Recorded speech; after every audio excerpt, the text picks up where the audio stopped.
friends of yours? My.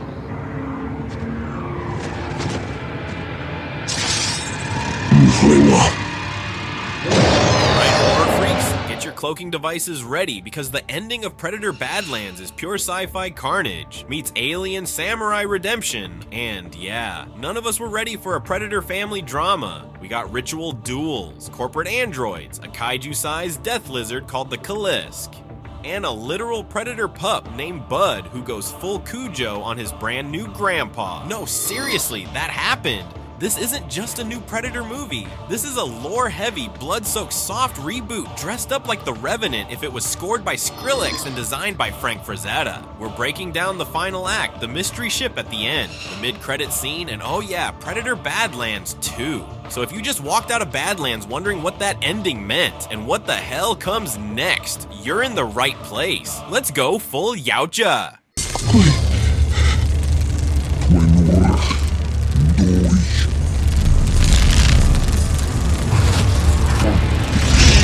Alright, let's rewind just a little to get us all up to speed. Dek is a runt predator, kicked out by his warlord dad Njhorr, and dumped on a planet where everything either wants to eat you or wear your skull as a hat. There he meets Thia, a half-functional Weyland-Yutani android, and Bud, a scrappy little alien creature who imprints on him like a death puppy. Dek tries to prove himself by hunting the Kalisk, a massive apex predator that regenerates like a Souls boss. He fails, but gets spared thankfully, as it turns out Bud is the Kalisk's baby. That clan marking really came in handy. Yeah, man's best friend is literally the child of the unkillable monster Dek tried to slay. Weyland-Yutani shows up, bags the Kalisk, kidnaps Dek, and hauls them both to a secret lab. But with Thia's help and some biohacked weapons, Dek busts out, goes fully Navi, utilizing everything he's learned on this planet, unleashes chaos, and escapes with the crew. Come on, we gotta talk about the moment when we head back to Yautja Prime. Dek wants redemption. Instead, he gets a front row seat to one final beat down.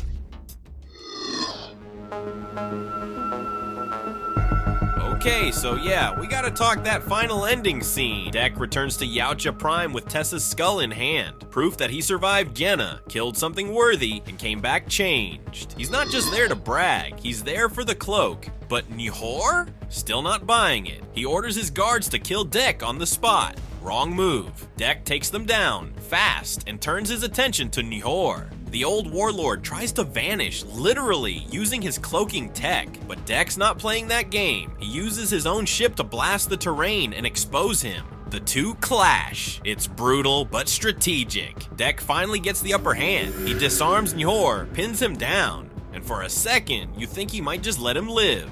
But then, Bud arrives, no longer a puppy, now full kaiju murder dog, and with one massive bite, Njhorr's head is gone, and just when you think the story's over, the sky starts to shift. Let's get into that. Let's talk our technical mid-credit scene. Yeah, I know it's kinda sneaky to say that, but it does take place after the movie's title card. Anyway, a massive predator ship descends. Thia looks at Dek and asks, friend or foe? Dek just says, it's my mother. Hilarious, and then the credits roll. Let's talk about that. We've never seen a predator mother in the movies. Not once. Not like this. You could count Big Mama from the old Dark Horse comics, but she isn't canon. So what does that mean? Maybe Dek's mom is the real clan leader, the one pulling strings while Njhorr played Alpha. Maybe she exiled Dek herself. Or maybe she's showing up because he just made the clan look soft and now someone has to clean house. Whatever the case, it doesn't feel like a warm reunion. It feels like the start of something bigger. Director Dan Trachtenberg's confirmed this is set way after Prey. It's the new end of the line, a timeline where anything goes. Let's talk Predator Badlands 2.